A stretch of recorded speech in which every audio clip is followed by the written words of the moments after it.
Well, hello there, friends, lovers. Thank you for joining us. This is 5 Minutes with Robert and Amy Nasir on this fine Sunday, June 15th. Is it already the 15th of June, 2025? Quick, abrupt beginning there, because what a day, what a weekend, what things have been happening. My gosh. And I need your help. I need your help straightening out in my own mind some of the craziness of this amazing week, and especially the amazing weekend. So I'm glad to see some of my favorite people already in the chat. Thank you for joining us. Let me get my Facebook side updated. So I've got that chat going too. There we are. We're looking good. I love my internet provider when we have good bandwidth and things aren't screwing up. But thank you for that. Okay, today, June 15th, 2025, which is incidentally the 166th day of this, your best year yet. Best year yet. What do you mean best year yet? If you look at my Facebook wall, if you look at my social media, some folks seem to think, dude, you're making like the worst year yet. But no, it really is the best year yet. Again, 166th day of 2025, and that means less than 200. 199 days left to make this your best year. That's going to be easy, because we still got Christmas coming in 193 days. And then Thanksgiving, and then I'm counting backwards, of course, Halloween. Well, Halloween's in 138 days, but Ocon is just 2 weeks away. If you're going to Boston, if you're going to hang with us. If not, summer is in 6 days, and that means Robert's annual rock and roll picnic is also in 6 days. Join us, Southeast Michigan, if you are around. If you don't have the information on that, hit me up on the socials. Facebook, X, all the places. I'm there. You can find me. And on this date, What's on this date? well, everything on this date ties in with what I want to talk about, what we want to talk about. Oh my gosh, really? Really? Well, Did the stars align? I will, well, it's because I picked and chosen. So you curated it. I curated it. You know, like you do when you read the Bible. You pick out the parts that, you got to pick and choose if you want this stuff to... No, just kidding, of course. On this date, let's go back to 1776. In 1776, Delaware declares independence. I didn't know that Delaware was part of Pennsylvania. But it turns out, Delaware did not exist as a colony under British rule. Yeah, as of 1704, Pennsylvania had two colonial assemblies, one for the upper counties, originally Bucks, Chester, and Philadelphia, and one for the lower counties on the Delaware of Newcastle, Kent, and Sussex. It's amazing how many places in America have British-sounding names. Go figure. But, of course, all that ended on this date in 1776. Wow, did it? 1776. Yeah. Yes. And the other thing that I found in history, June 15th, nope, that's the wrong one. Where's my year? I'll have to look at my other notes. I'll look them up for you shortly. But no, this is the day, June 15th, that the Battle of Petersburg began. This is the final battle between Ulysses S. Grant, so you know we're talking Civil War, and Robert E. Lee. They collide for the last time. And it makes it sound all kind of interesting and maybe even fun to study, Grant versus Lee. The good guys versus the bad guys, the North versus the South, the United States versus the Confederacy. Lee finally did give in to pressure. He abandoned the city in April of 1865, leading to his retreat and surrender at Appomattox Courthouse a good year later. Go figure. Except it wasn't fun. The Civil War was not fun. The Confederacy was not. Just this battle alone. Just the Battle of Petersburg, 42,000 casualties and losses on the U.S. side. 28,000. What do you mean 28,000? 14,000 less on the Confederacy side, even though, of course, the U.S. won. But that included, or didn't include rather, on top of that, there were 25,000 desertions. Oh, 25,000. 25,000 Confederate soldiers said, I will not be a part of this any longer. Good. Good. when we consider, the story of Robert E. Lee and other Confederate officers, generals, imagine for a second, there are statues of those folks down south where they are still admired. There were United States military, forts and bases named after these people. Imagine if a president come along and said, "I want to restore the name of Robert E. Lee to locations and properties in the United States military." And that takes us to this weekend. But before we get there,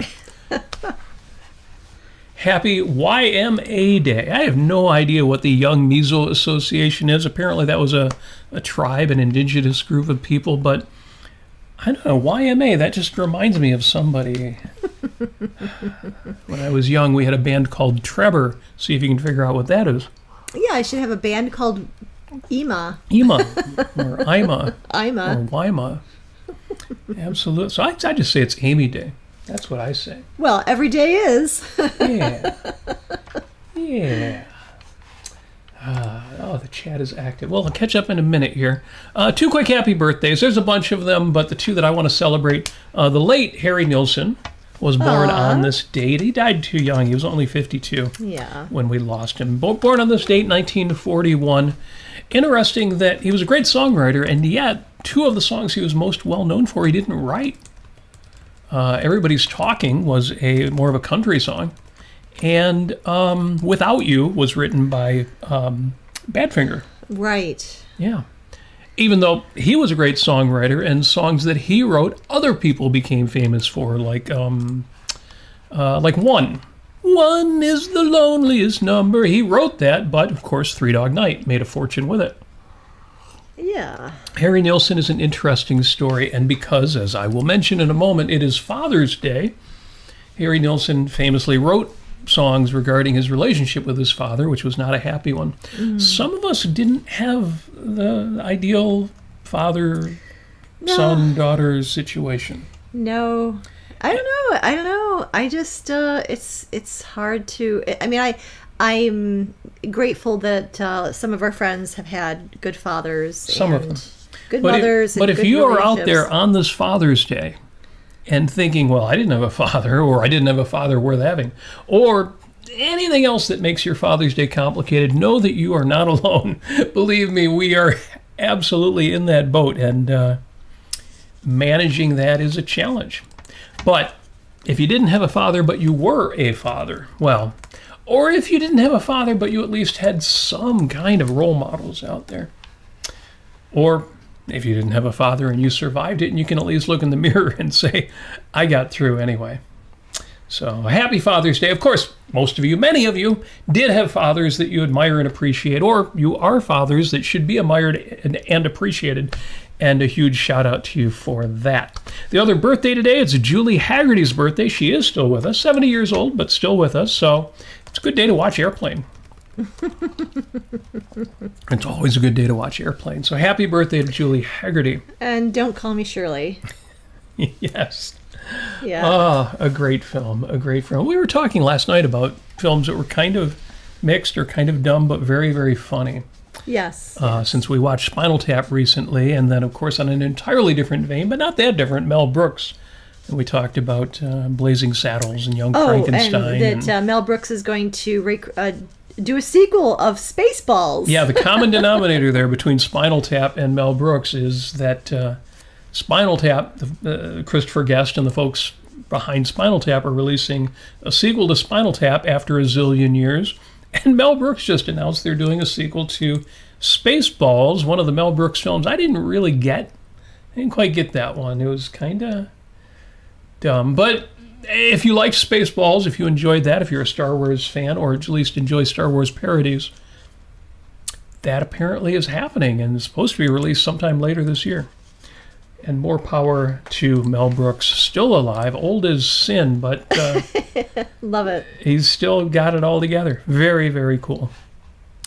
That was all I wanted to say about on this date, except the things that happened on this date and in the days before. Under shameless self-promotion of what are we listening to this week, I got nothing. I got one video, if you look at the YouTube description, which you should click after this show. It's me playing the song Something by the Beatles at the park. I am playing with myself.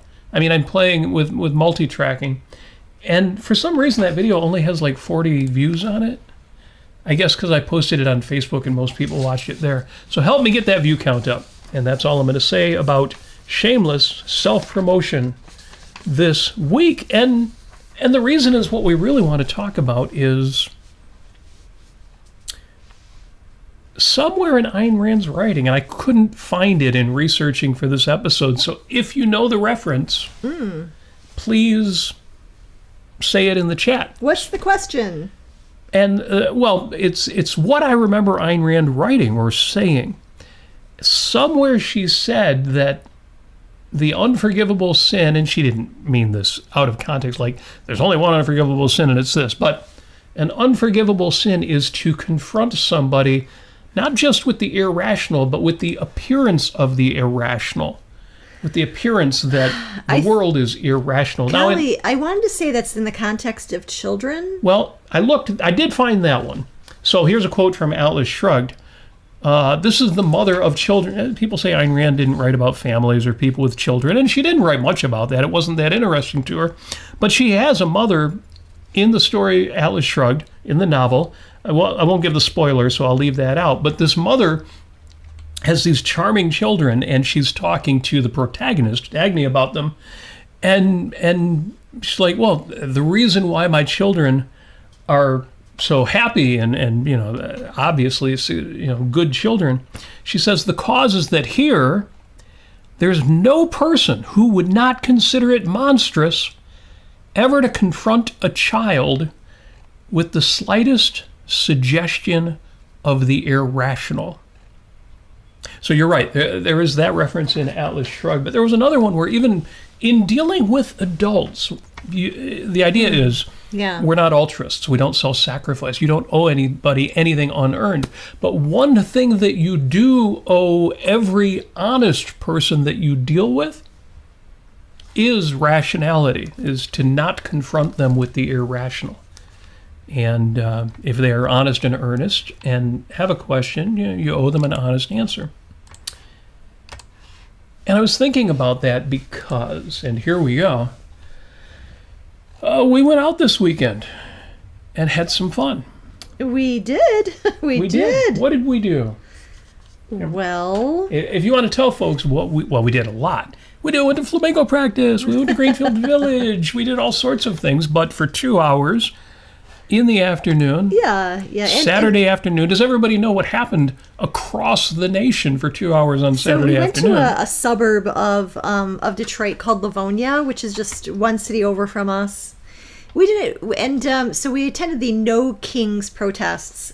And now we do understand that there's an amalgam of different sorts of people on the left and possibly conservatives, but it was.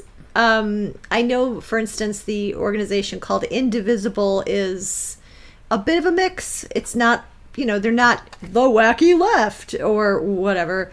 They're mainly people who are liberals, mainly people who call themselves Democrats, but are also a mix of different types of people and more, libertarianish perhaps.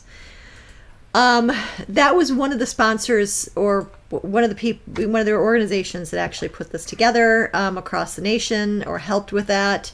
And then there are some other more lefty organizations. So, but the thing is that the way that it was presented was kind of a large umbrella. If you disagree with Trump, if you disagree with the government overreach that's happening right now, with the violation of our due process rights and a lot of other rights, then come and protest. No kings. So that's exactly what we did. Robert, I don't know if you have the photos of our signs that we made, but I can bring them up and I can tell you what they are. But I have photographs from the rally. I don't have the photographs of the individual signs. I see. No, that's okay. So you can actually, if you're friends with me, you can see on my wall what we did, and we kept it basically to two different types of ideas. One is read Ayn Rand, And the second idea is, in general, that Trump has violated rights, specifically due process, and to protect immigrants and to make America free again. Those general kinds of statements. So it was very good. We did not run into anybody who. Oh, by the way, I was wearing an Atlas Shrugged T-shirt when we went, and there were probably about 1,000. No, actually, what did they say? How many people did they say were in Livonia? One of the news stories said it was between 2,000 and 3,000 people. Between 2,000 and 3,000. We couldn't quite tell. I thought it was at least 1,000, if not more. So between 2 and 3, sure. It was basically on an intersection, on the four corners of an intersection, lying down the sidewalk in all ways, north, south, east, and west.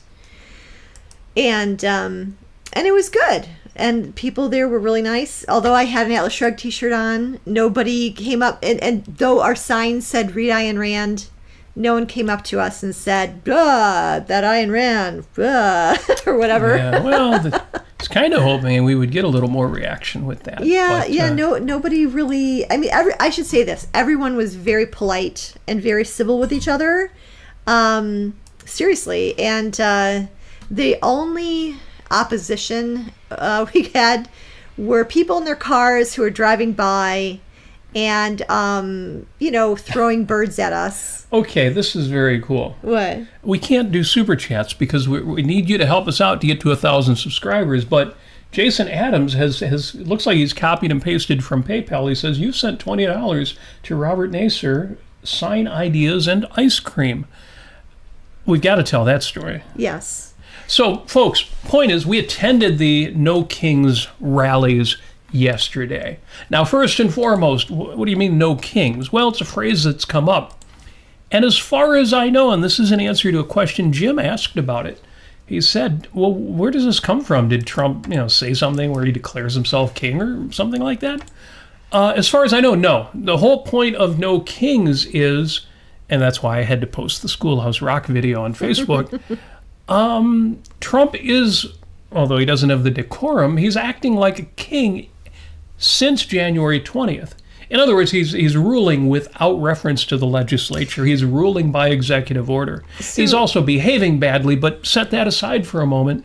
He's behaving like a king, like he can just pass edicts. He doesn't have to use the legislature. He doesn't have to pay any attention to checks and balances, the three branches of the government. Right. He's just going to say, I want this thing to happen. It should happen. Therefore, it's going to happen. The first time I heard about this reference of no kings was when early on, when MAGA and Trump were claiming that Trump was going to run for a third term.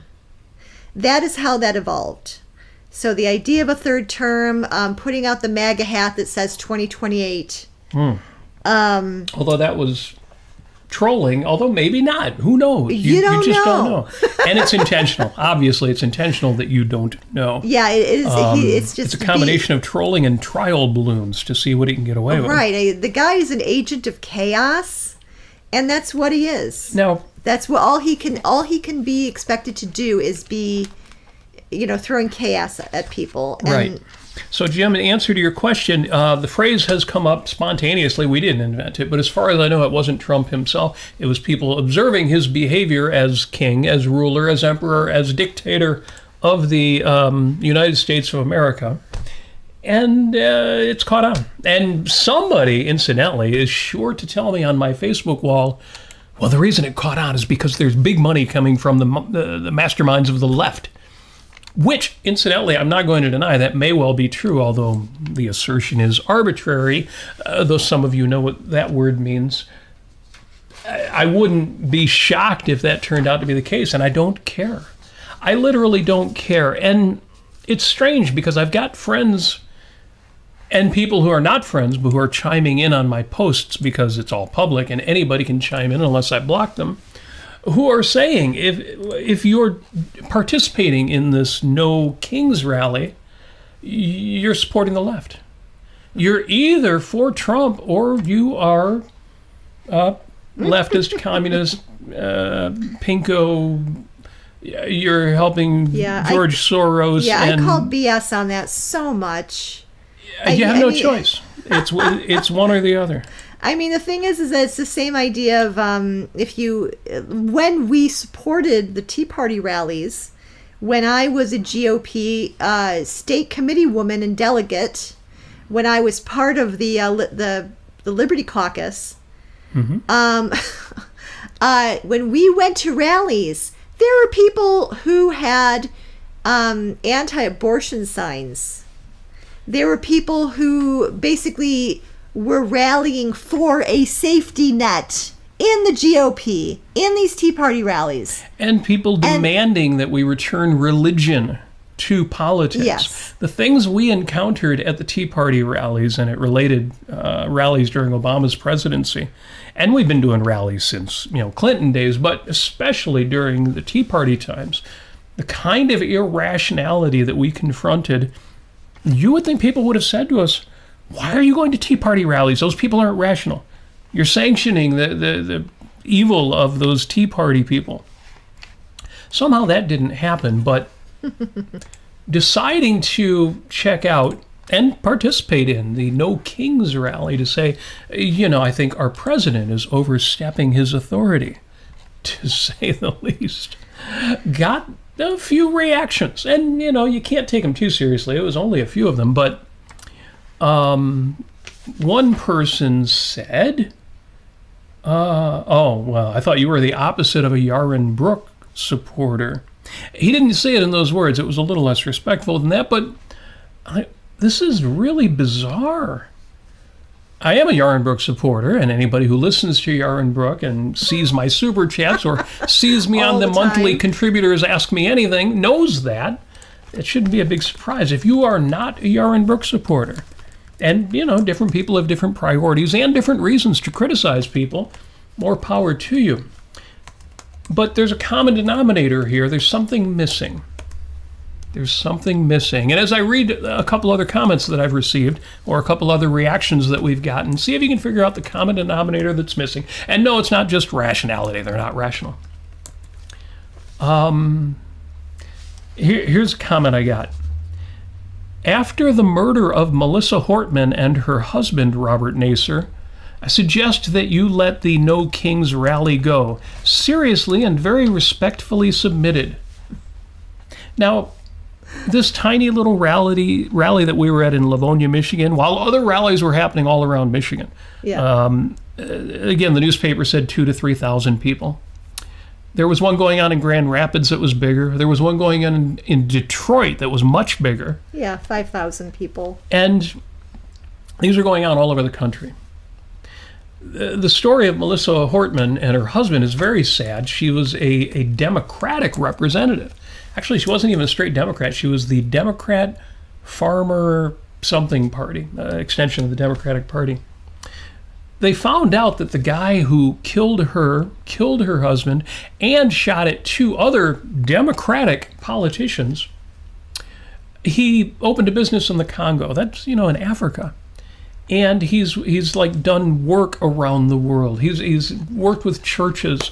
He's been a self-starter businessman. And he was definitely not a left-winger. He was killing left-wingers.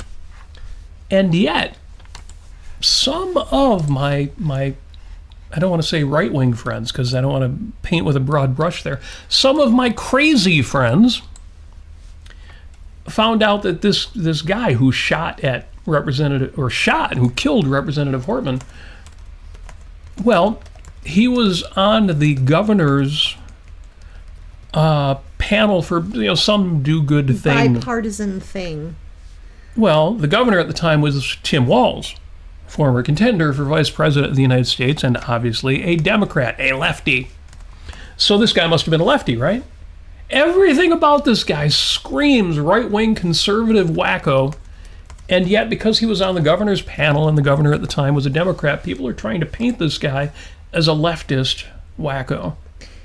So there were a number of different MAGA types who were claiming this narrative, with confidence, and a number of, like, the New York Post picked it up.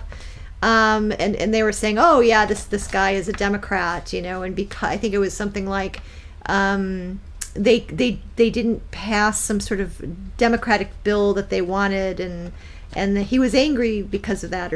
So they're making this up out of whole cloth. So this is the danger of fake news.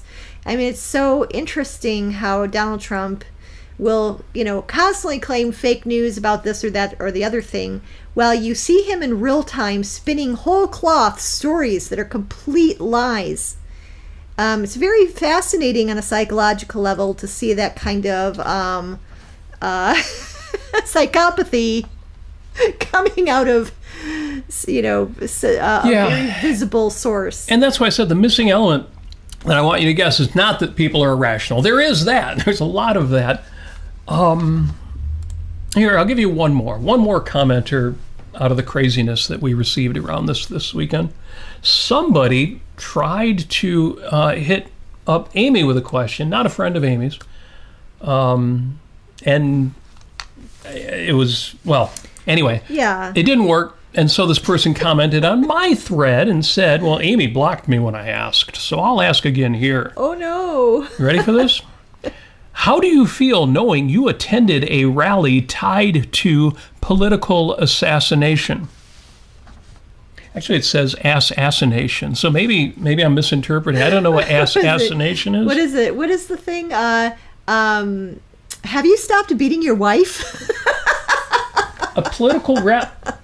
I mean, a crazy person, right winger, but that doesn't even matter. He could have been a crazy left winger. It also wouldn't matter. A crazy person goes out there, murders a representative and her husband, and shoots two others. Fortunately, they didn't die. And now he's on the lam. He's on the run. Yeah, they haven't caught him yet, even though they know who it was because there was a shootout and he's been identified. What on earth has that got to do with the many, many rallies around the country and people peacefully protesting? And believe me when I tell you, of course you'll believe me when I tell you, the people were peacefully protesting. It was just people out there saying what they believe. It was almost too polite. You could argue that, yeah. It was almost, there were people, I would say a good 40% of the people were referencing something about the Constitution. And, do you want me to send you some pictures of the signs that we did? So the rally that we went to, I love this. Alexa, change the president. I shouldn't have said that. We've got a device here that is going to answer that. Yeah, I love that the device says, I'm not able to pick parties or candidates. Very good. This is what it looked like. There's Amy with your sign there. Yeah, that's an entire quote out of Anthem. It's really wonderful. Maybe we can go over it. And the point is, everybody was friendly. Nobody was nutty. Some of the signs, were very leftist. Most of them, incidentally, were not. Yeah. I love the fact that many of the people there were simply carrying American flags. Yes. They were reclaiming the American flag. They're saying America is not Trump. America means something, and it doesn't mean Trump. No. That's why a lot of the signs said, no kings since 1776. Mm-hmm. We are not that kind of country. We are not ruled whether the quote-unquote king was elected or not. No, it was very friendly rally, very reasonable people. The most unreasonable thing I saw were when a couple of pickup trucks came through with Trump signs and Trump flags, and they're intentionally, blowing smoke, black smoke out of their exhaust at people on the side of the street, or, would honk their horns, not the way the sporters were. They would just lay on the horn and not let go for 2 or 3 minutes. That was about as contentious as it got. Yeah, other than there was this one guy who was driving and yelling at us with his face all red. So, it was just so interesting. the kind of reactions we got, like about 20 people, I'd say, in their cars, with their middle fingers up. Now, I've got to, we would get middle fingers from the people who were against it, and that's fine. We would smile and say, have a nice day, which is what you do. Why would you do anything besides that? Or I would blow them kisses. Yes, the police were there, and they were very friendly and helping make sure things were organized. People standing on the side of the road, right by the curb, and he'd ask them if you could go back to the sidewalk, please. The police were cool. Everybody was cool. We had the black helicopter there, so we know that we were being spied on. I'm sure it's just the news. And, well, I don't know. We have to ask QAnon what he thinks of that. It was, and here's my point. Yeah. The missing element in all of the people who were driving by us and, thumbs downing us, all of the two people in their Trump dump trucks, pickup trucks, all of that, the missing element was nobody asked, why? Why are you there? Why do you believe these things? Why are you holding up these signs? Nobody engaged, and without engaging, they thought they knew enough for extreme expression. But it would never have occurred to these people to ask, well, why do you think this? And what's fun is, Amy, you were way ahead of the curve on this. Was I? You were, because we've done whole episodes on it. I'm a firm believer that when you do anything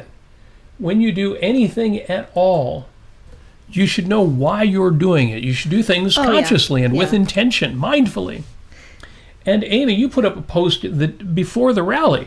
Yes. Why I'm protesting today.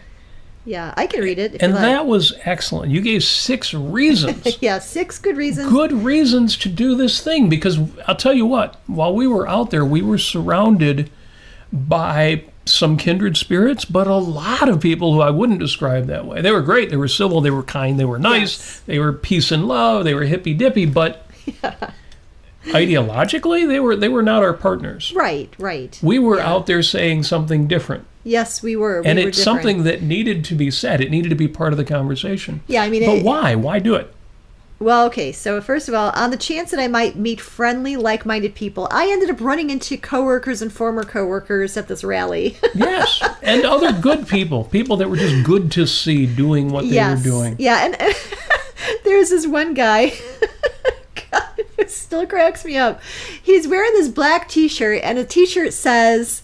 I am not a federal agent. He's wearing a baseball cap, dark sunglasses, and a balaclava. And he's holding up a sign that says, abolish ICE. So I thought it would be fun. I just laughed so hard. I went up to this guy and I said, wait a minute. You're wearing a t-shirt that says, I am not a federal agent. Obviously, you're a federal agent. And then he said, oh, no, I'm not a federal agent. And I said, of course you're not, with your sign that says abolish ICE. Of course he's not. But it was just so funny. It's like, I don't know, there was some humor in a lot of the signs. Some of them were very funny, that's true. Yeah, and a lot of them were pretty benevolent. A lot of them, there was the one with quoting Thomas Jefferson that now I'm forgetting what it was. There were a lot of quoting the Constitution. There was this one guy holding a pocket Constitution, going up to everybody he saw and saying, you need to read the Constitution. There was a lot of that. I'm telling you, there must have been, I don't know, if I'm going to have a wild guess, 20% of former Tea Party protesters were there. Now, if you believed the news, you would think, oh, I'll bet there's a lot of people there with, these baklavas on their face, the balaclava, the masks. This was the only guy. This one. Well, there was another guy with a mask on. But, there are people with face masks on. Yeah, face masks. Just like COVID masks, and people worried about that kind of thing. But I just thought it was the funniest darn thing. Now, I know there are other places around the country, and Sean, who went to the Detroit event told us about Bonnie this. went to the Farmington. There were people with substantially greater populations of really crazy wacko leftists you don't want to support. Right. But nobody thought that these rallies were homogeneous. Homogeneuses. Not No, monolithic.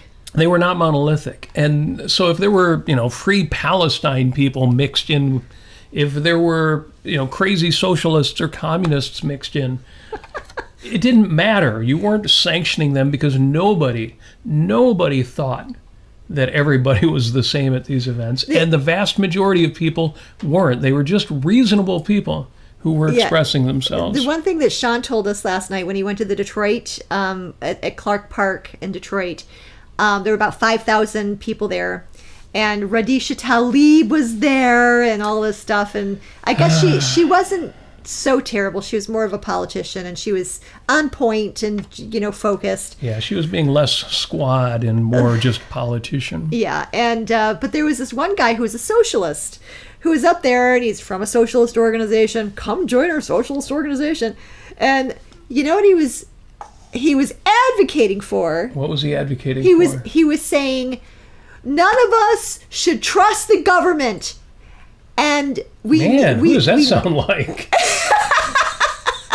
And that we need to start up our own mutual aid societies. Mutual aid society? That sounds like you. Let individuals handle these things. And I'm like, so there is an element, even in the socialist crowd, of this kind of DIY, do-it-yourself mentality. If it's not, in other words, I mean, no one was saying, oh, we need to get back and vote the Democrats in so they can take care of us cradle to grave, blah, blah, blah. It wasn't that. And honestly, I got the impression from a lot of the people in where we were who were advocating for, hands off my Social Security and all this stuff. Their point was not, I want a socialist utopia. Their point was, I paid into this and I want my money. Yeah, and you can disagree with that, but this was not a bunch of parasites. Right. It was... I mean, there were people there, again, waving flags, carrying constitutions. Yeah. So back to my reasons, my 5 other reasons that I might... What were the other 5 reasons besides like-minded people? That I might remind people to read or reread Ayn Rand. Damn right. On all 3. So we went there with Steve, with our friend Steve, and by the way, I sent you some photos in Messenger. I don't know if that's going to work. Anyway, so no one asked us about Ayn Rand, unfortunately, but we weren't like shouting read Ayn Rand or anything like that. But no one came up to us and said, some stupid off the cuff, hooligan thing about Ayn Rand. That was not there. It didn't exist. We were accepted. People were polite to us. Nobody, caused any trouble with us, and that was a good feeling. That was a good feeling, and and then thirdly, that I might remind people to be more intellectual in their arguments.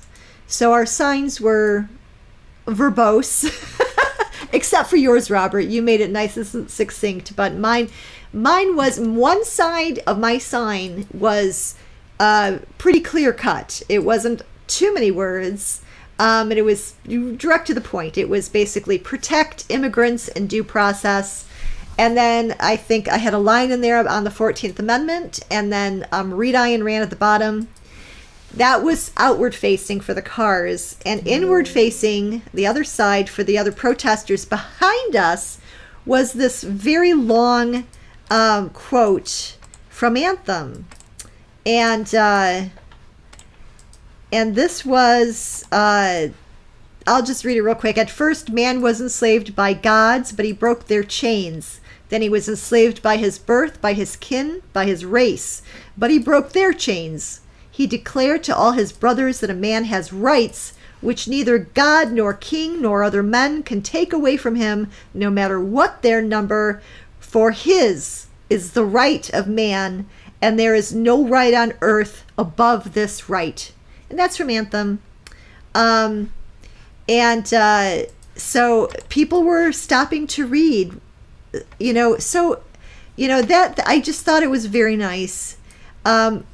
Fourth reason why I protested, that I might tell and show that I am an individual who has a right to her own life. So now I'm getting into kind of like a kind of metaphysical, kind of spiritual reasons for this.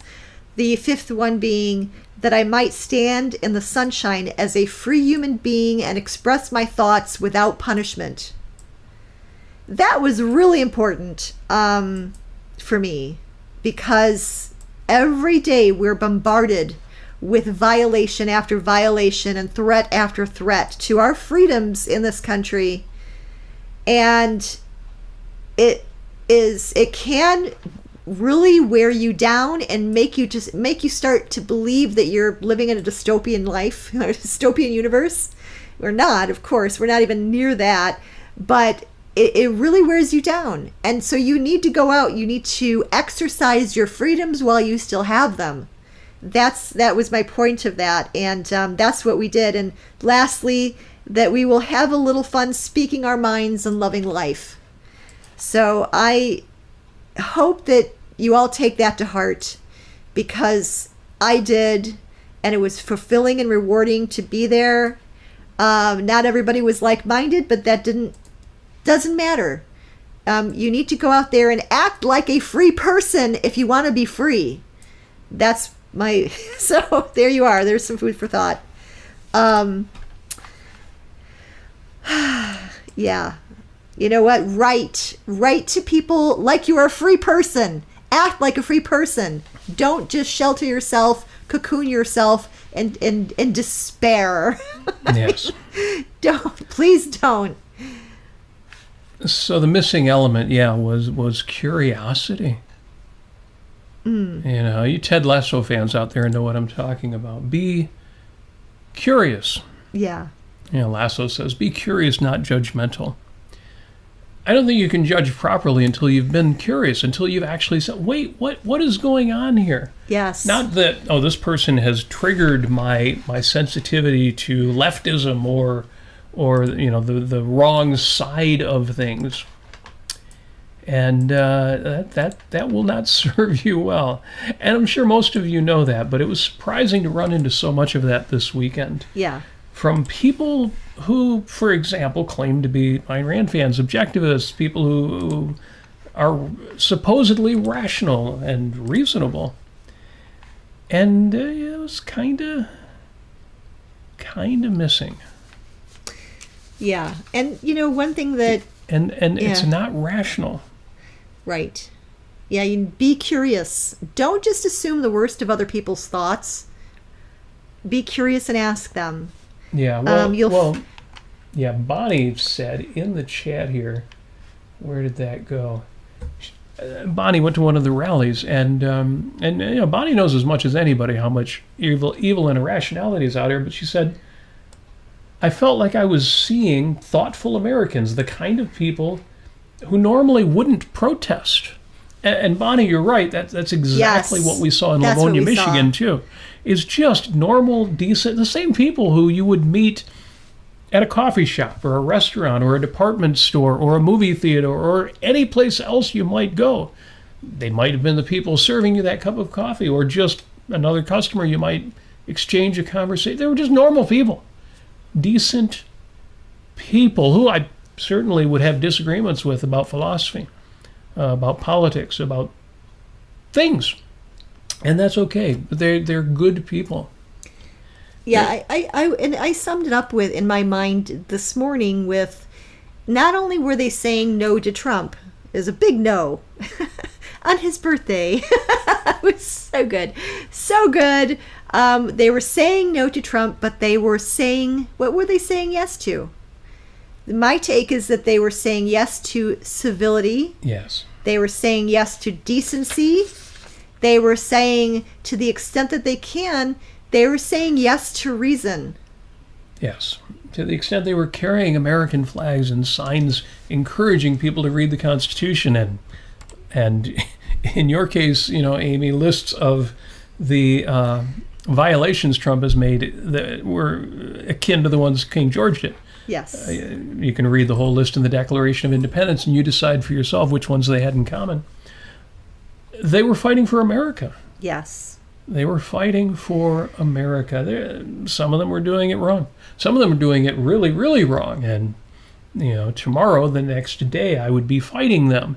No, not arg fighting them, just disagreeing with them in a civilized fashion on the social media or in person or however that comes up. We say sometimes you go on X or Twitter or Facebook or blogs or forums or anywhere on the internet where you have, even if not anonymity, even if you're out there with your real name, you're not meeting people face to face. And it's all too tempting or all too easy to have the kind of conversation you would never have with somebody you were actually in a room with. Mm-hmm. And some people find that liberating, and it makes them feel powerful. They can say things in meaner, angrier, more forceful ways. I think it betrays weakness. I think and it's here's the thing, it's a self-sacrifice. Mm-hmm. Because it doesn't do them any good. Even if they, quote unquote, win a battle, if they, quote unquote, own the person. I mean, that's grade school stuff. That's the way our president acts. Adult people don't act that way. They don't care about that. When I communicate with somebody I disagree with, I'm not looking for a win, unless a win means meeting their mind, having an impact on their thought. Or a win for me is also learning why they think what they think. Because it's never just, they're brainwashed, or they're irrational, or they're evil. There are people out there like that in the 0.00001% of the population. But if you understand the role of philosophy in man's life, it's ideas. It's not just people being stupid, people being petty, people being brainwashed. Mm-hmm. Too many good people out there for that. And you might say, as some people did, would you say that about the right? But I said the same thing about the right when I went to Tea Party rallies. It's funny that people say, why did you go to No Kings? Why would you deal with the left? You could just as well ask the question, why would you deal with the right? How many protests did we participate in against Obamacare or against Barack Obama in general? People say, why do you always pick on Trump? Why do you always pick on the right? Why don't you pick on the left? Dude, you don't know how much I've picked on the left. You can't imagine the imbalance of the avalanche of work that I've done against the left versus what I've done against the right. Where we are right now in history, it's unfortunately time where that balance has to go the other way. The thing to watch out for that I have to be careful about is that I don't make the same mistake. Because to be honest, watching these rednecks drive by in their pickups trucks trying to disrupt the rally. Maybe it wasn't even a protest. It was just a rally. I mean, even watching that. Yeah, or even intimidating the crowd with their trucks. I mean, that they could easily have hurled into the crowd. I run the risk of being a little too hippy-dippy myself. Whereas, I have to remember, a lot of these people calling for, don't take away my Medicare, don't take away my Medicaid, don't take away my Social Security. Amy, you explained why it's not necessarily evil that people are saying that, along the same lines as, Ayn Rand collected Social Security. Well, yeah, she paid into it. Well, these people think they paid into it too. Yeah, I get that. But at the same time, sometimes the right is so ugly. There was a comic. I'll end with this, and then we can talk a little bit about what's going on in the chat too. Mm-hmm. But there was a comic out there, and the caption was something like, "Why people end up on the right." And it was a comic of stick figures. You got a red guy and a blue guy and a guy in the middle. And the guy in the middle says something like, Well, I can see the arguments on both sides, and I think there's something to both sides of the issue. And they show the blue guy getting really angry and saying you're really horrible and shoving the guy in the middle over to the right side. As if the people on the left, if you were trying to be reasonable and you're still figuring out it, I think you both got something important to say. The people on the left are the ones who scowl and lose their temper and become angry and say, no, you're either 100% with us or you're against us. Throw you over to the right side. But you tell me, and maybe you're seeing different reactions than I am, but you tell me right now in 2025, June 15th, 2025, who are you seeing that from? You're either for us or you're against us. You either support our president or you belong with the worst of the crazy leftists.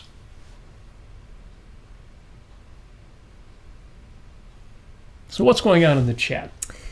I gotta catch up. Well, first of all, Ian needs baklava on his face. See? That's a balaclava, not a baklava. I like the baklava. So the numbers that came out earlier yesterday, or last night, I should say, about how many people attended Trump's military birthday parade. Hey, it was the 250th anniversary of the United States military. Can you blame Trump for wanting to take that grand history and tradition and say it's all in celebration of his birthday? What a doofus. So there were about, from estimates from last night, they were saying 10,000 people showed up for his his parade. About 6,000 armed services men and women were in the parade. And I, just looking at some of the videos, they just did not look particularly enthusiastic to be there. But putting that aside, Trump came out today, or some people came out today and said, there was 250,000 people who attended Washington, D.C., which I call BS. Whatever Trump does, it's always the biggest, the best. It's just like his inauguration. If you hold the camera at the right angle and crop the right parts, it was the biggest ever. And then also the estimates for how many people across the nation attended No Kings protests was about 5 million. 5 million people. By the way, 4 million people voted for Gary Johnson as president. So this is more than that. Yeah. Very good. I was very pleased. I was really astounded. I thought that we were just going to go to, a suburb of Detroit, and it was going to be real chillax, not a lot of people, not a lot of crowds, elbow room. And it ended up being much bigger than we would have ever imagined. It was really nice. And, and it was fun just being there and being in support of each other. We not necessarily everyone agreeing, but it was good. It was wholesome. It was decent. It was the right thing to do, I'll say. And again, there were a lot of people who have never protested, and a lot of people who were, they just kind of slapdashed a sign together, and did their best with it, of course. But it's not like they were paid protesters. And some of them were funny.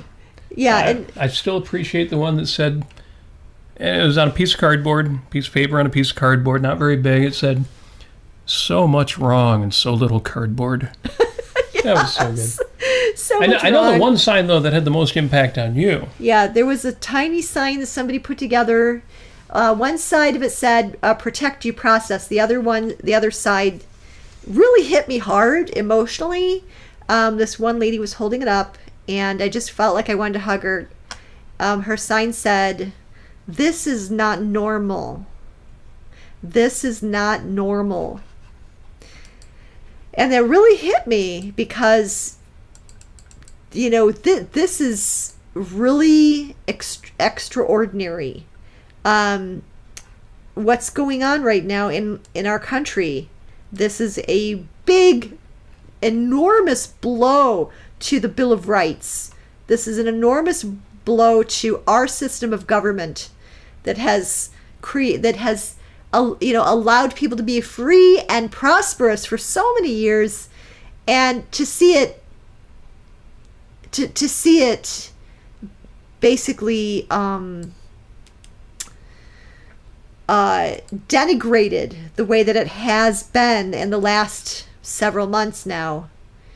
It is not normal. And it's anyway. So yeah, and also Tom says, did Robert, did you and Amy get any of that leftist money? Mag talking afterwards of saying, "Oh yeah, those are all paid protesters." Yeah. No one was handing out money. There was this one guy who was handing out cupcakes, and there was another guy who was selling water and pretzels. I'm sure the cupcakes were safe, but he seemed a little stoned, and it got me wondering what was in the cupcakes. He was just happier than he had a reason to be. This guy was a bit hippy-dippy. He was very cheerful. Jason did participate. He said, one person, when I was at the supply booth by the Grant County Democrats, let me borrow something, but he said he did not really like Ayn Rand and had a look on his face. To be honest, I expected more of that. Yeah. For somebody to say something, because as you saw, my sign really, big letters at the bottom, read Ayn Rand. But no, that. So, yeah, it's unfortunate you ran into one. I'm a little surprised there wasn't more of that. Yeah. Yep. Yeah, what else did we have? There's some funny stuff in the chat. But yeah, we didn't get any leftist money. I don't know how we did not get. Maybe it's if we'd left the Ayn Rand off of our signs, maybe somebody would have handed us a check. Except that you paid for a bunch of people's ice creams. Oh, that was so much fun, though. All right, let's talk about that. The end of the event, we're heading back toward the cars a little bit early, like 15 minutes before the hour, and an ice cream truck shows up, and you're like, this is the coolest thing, because as you saw, the rally we were at was focused on the sides of the streets of an intersection. And the guy pulls into the Civic Center, the big parking lot where a lot of people parked, and just stops there. I'm like, this is so cool. So yeah, I went up to him and got ice cream for the three of us. And I paid for that and told him, yeah, put the change in the tip jar. And then I'm like, no, I want to do more. I hand him a couple $20 bills because there's like 10 people in line behind us. They said, the next 10 are on me. And we bought ice cream for everybody in line. Robert, you turned around to the line behind us and said, ice cream's on me. It was so great. Why not? It was so benevolent, so lovely. Yeah. And, we skedaddled out of there and got to our cars at that point. But, I mean, what do we work so hard and earn money for if not to be able to do things like that?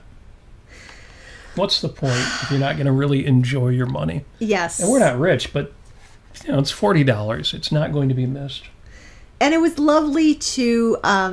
So I had a picture of me taking a selfie of myself with my sign that said "Protect immigrants and due process," and the guy is leaning out his ice cream truck window, helping Robert.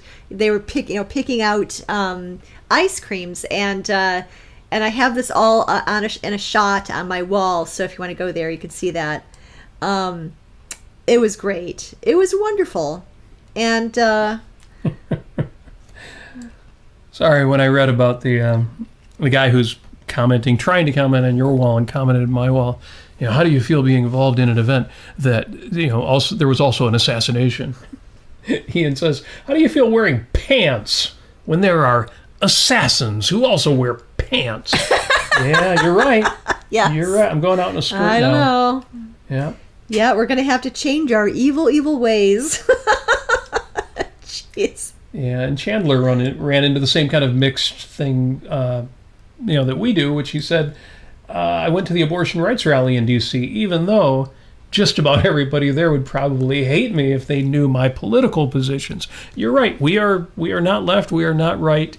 We have got stands and justifications that leftists would love or that right-wingers would love, and also ones that they would absolutely despise and be like the comic guy, ugh, get away from us. It's funny because I try not to assume that. I try not to assume anything about anybody until I know. That's true. That's a good point. It's it might be that might be the case, but I think that there are reasonable people to talk to. Just as when I was in the Tea Party movement, there were fairly reasonable conservatives that I was talking to about those issues. And, or at least letting them know that I don't agree, and then we were still civil with each other. So, yeah. Yeah. Greg Lewis says, did the irrational reference have something to do with Tertullian, a Peikoff reference? I assume that's credo quia absurdum. I believe it because it is absurd. Not sure what that is regarding. Bonnie says, I felt like I was seeing thoughtful Americans. The kind of people who normally wouldn't protest. Oh, I've read that. I love that. Yes. Yep. And Ian says, that's more police than were at the 10K Oakland protest. If the police were there, they were keeping their distance. Yeah, they weren't really very present. I showed the photograph, but it's not even like they were there the whole time. They were driving by, just making sure everything was cool. And it was nice. Again, they were very friendly when they talked to us. Tom says, you haven't lived until you get the finger thrown your way. Well, in that case, we lived a lot yesterday. About 20 times or so. But I've made that point here. If you don't have any enemies, then you're not pushing your boundaries enough. Yes. But it's always satisfying to confront somebody who does that with a smile and a wave. But the thing is, is that nobody around us that I saw as protesters, basically reacted to him in kind. Nobody, flipped him a bird or anything like that. We all just kind of laughed it off. There were times when there was this one lady who got angry at the dump truck with all the maggot signs, who was basically like laying on his horn, at the light for a full minute, things like that. And she was upset, and yeah, she kind of lost her temper. She kind of hit the hood of his truck with her sign, which was not that big, which didn't do any damage. But I turned to her, and I was kind of close to her, and I said, please don't do that. Yeah, you don't want that. Don't do that. This is not the way. This is not the way. You just laugh it off because, what sort of ideas is MAGA? The only ideas that MAGA has to counteract any of this are lies. That's it. And that's not going to go over. It's not going to stick. Yeah. Tom Harrison says, I am shocked by the amount of people who have never heard of Ayn Rand. So am I. Because I know that there are millions and millions and millions of people who have. But, of course, there are billions of people in the world. So, yeah, it's very strange. And it's a reminder that we would all like to have a political impact. Obviously we want an objectivist world. But that probably is not going to happen. And fortunately, despite that very depressing conclusion, that's not the primary purpose of a philosophy, and especially not of the objectivist philosophy. The point of an objectivist philosophy is to live your own best life. We could do a better job of that if we could do something about politics, if we could actually live in a capitalist country. But you're right. I am shocked too. And you could add on millions who have heard the name, but half of them have the wrong impression or just don't know hardly anything. So yeah, totally get that. I know that feeling, but again, you got to say, well, in that case, I'm extra special. I'm going to use the hell out of these ideas. Yes. Stephen says the benefit of the protests in LA has been less traffic. Well, take whatever you find of value in it. What else is in the chat that Bonnie said that, I don't know if you've said this, tell me if you did, nonviolence was the best part of the whole protest. Yes, because the nonviolence doesn't make the news. No. Somebody setting a car on fire, a Waymo on fire makes the news. Somebody throwing something at a police officer makes the news. Over and over. And those things happen. When you've got 1 million people doing something, you're going to have a few people who don't do the right thing. Yeah. But yeah, absolutely. Yeah, so, Chandler said, I would have gone to the one in San Diego. By the way, that was, tell me in the chat, San Diego, I heard, was like 80,000 people. I mean, like, oh my God. But he had an objectivist meeting yesterday. That's good, because after the protest, we had an objectivist meeting. We had Glow Great that Lakes night. Objectivists got together last night. And we went over sections of the Objectivist Ethics. Yes. Which, by the way, if you haven't read, gosh, I mean, everything by Ayn Rand, like, if you haven't read that recently, you should. Objectivist Ethics, we were reading it, and it was so clear what she was getting at. And I mean, and she was anticipating all of the, and all of my, ideas that might counter her ideas. She was anticipating any what do you call it? Responses that were negative. Anyway, and I turned to Robert and I said, you know what, Robert? There is definitely not a God, because if there was a God, he would have written this this essay, the Objectivist Ethics. That he would have written this essay as a manual for how to live as a human being. Yeah, where's the owner's manual we should have been given at the hospital? I mean, the Objectivist Ethics essay, it's like the owner's manual that you would get as a baby. You give that to parents and make sure you read. I know you don't like to read manuals. Nobody reads a manual. Read this one. Because she goes down into, I mean, she goes into the preconditions of morality. So all the meta perspectives of why do you need morality in the first place, and then she talks about biological organisms, and she talks about the alternative life and death, and she covers everything in that essay, and it's crazy. Yes, it's absolutely mind-blowingly good. And the reason why I end my show notes with that, if you looked up the links on the YouTube description or Facebook, the reason why I end with the Objectivist Ethics, why that ties all of this together, Ayn Rand makes the case for adopting a moral code. And in the Objectivist Ethics, there's very little polemics. Mm-hmm. It's a positive case. Here is what you need in order to live a successful life. And you can go on to Capitalism, the Unknown Ideal. You can go on to her more political writings. You can go into her novels, which obviously have a lot of polemics in them. But the Objectivist Ethics just makes the positive case. And that's interesting because, as we discussed in our episode, Ethics Without Scarecrows, rationality isn't so you figure out the things that you can't do. So you figure, oh, yeah, I can't do that. Oh, I can't do that. Oh, I got to stop doing that. No, there's elements of that, obviously, but no, rationality, reason, logic, just human consciousness, used properly, is there to get you what you do want out of life, to tell you what is good, and so that you can get more of it. It is self-interested. And if you read the Objectivist Ethics, you get that, maybe more than some of her other writing, because again, not a lot of polemics. It's not, oh, you shouldn't do this and you shouldn't do that, or you should condemn people this or you should condemn people for that. It's, oh, look, if you want to live a great life, here's what to do. Here's human nature. It's a beautiful thing. It's a beautiful, beautiful thing. Yeah. And if the people, again, who were very critical of our activities this weekend would have asked more of, well, why? Or just read Amy's post on Facebook, 6 reasons why she's chosen to participate in this weekend's event, despite not being a lefty or a libtard. I can't even think of all the...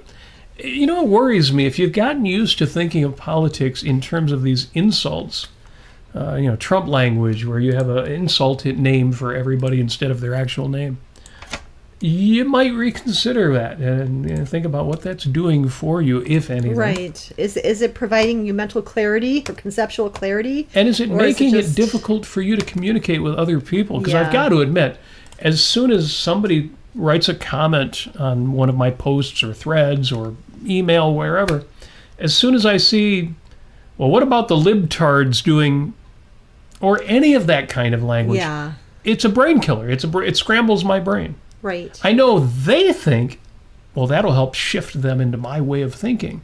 They think it's clarifying, but it's not. It's really not. Yeah. And it's not fun, and it's not funny, and it's not clever. No, give me reason, give me logic, give me objectivity. And if somebody out there needs to be criticized, criticize them. Don't make fun of them. Don't mock them. Don't try to have a good time with it. The good time to be had is by having clarity. That's a far gooder time than schoolyard tactics. But yesterday was good. I don't know that we're going to do anything like that again, because again, for all of those maybe kind of kindred spirits out there, that's not my people. It's not my politics. My politics is not on the left right now, and it's not on the right now. And it's certainly not in the center, although if I had to pick, I'll take the moderates over the extremes of either side. Well, I would take gridlock. I would take gridlock. I would take infighting any day. But no, I mean, I my perspective is a little bit different.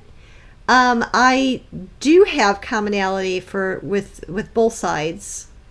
I am absolutely pro-choice and pro-abortion, pro-reproductive rights.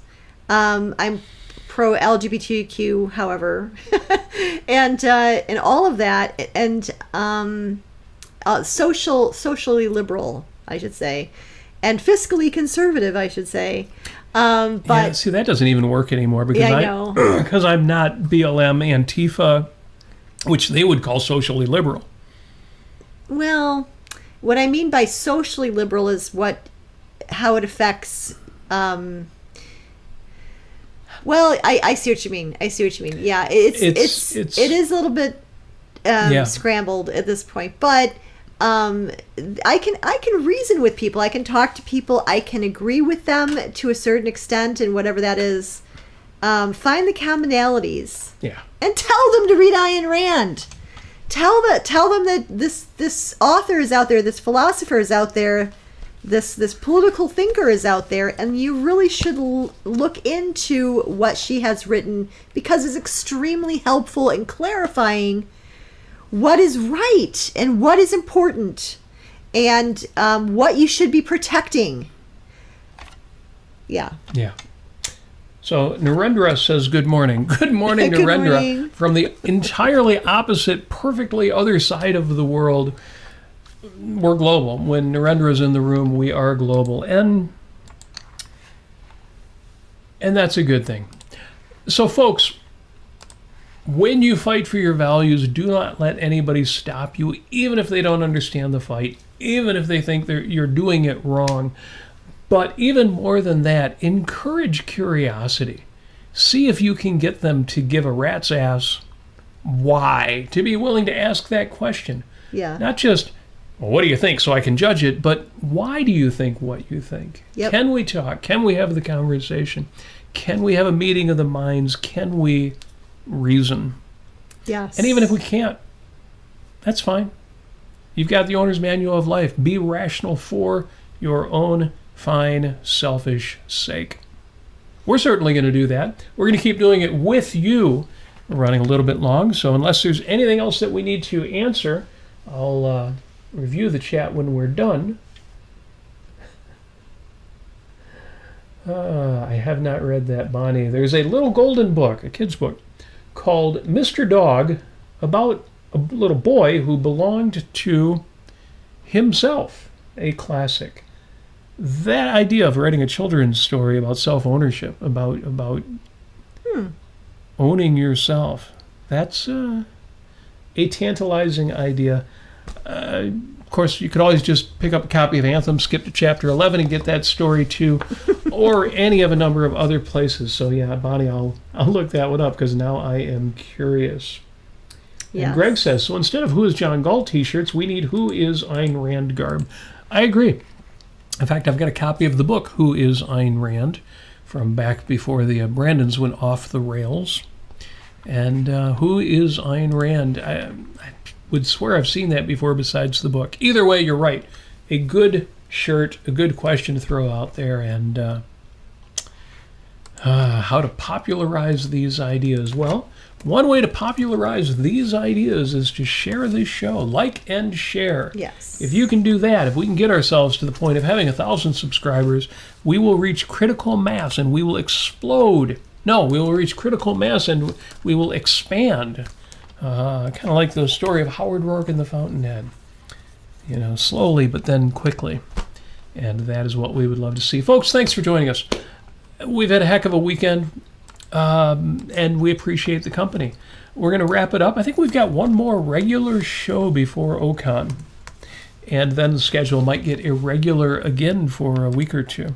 Mm-hmm. We'll see. I'm sure we'll do some live from OCON. We'll have some fun with that, live from Boston. But next week should be a regular show. Thank you for joining us. We'll do it all over again. If you want to support what we do, you know what to do. Like the show. Click that like button. Share the show. This, of course, especially on the YouTube side of things, although I know some of you are on Facebook and some of you are listening to the audio podcast afterwards. But if you could go to YouTube and click that like button, it'll make a big difference. If you can hit the share button, share the link on your socials, it'll make a big difference. If you want to support the show, you can go to patreon.com/Robert Nasir or paypal.com, or just go to robertnasir.com, scroll to the bottom. You'll see links for both of those where you can support the show financially, as some of you already do. Believe me, we do appreciate that. It keeps the lights on both in this room and in our hearts. The gratitude is ongoing. So thank you for that. Do feel free to join them. It's not a big, it doesn't have to be, $50 a month. It could be $5 a month. It could be $2. I don't know if they go any lower than $2 a month. It can be, I think, whatever you want it to be. But thank you for those of you who do.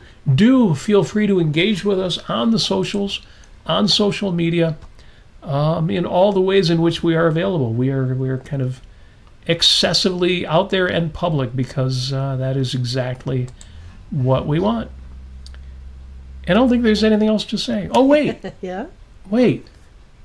I need to wish you all of the success that you so richly deserve on this fine June 15th, 2025, the 166th day of this, your best year yet. And if it's not your best year yet, hopefully we can do some shows, give you some encouragement. You'll also get this from other friends, family, people we recommend in the links of our shows, and we will give you a direct injection, because what we do at the end of every show, but we really do mean it. We wish you love.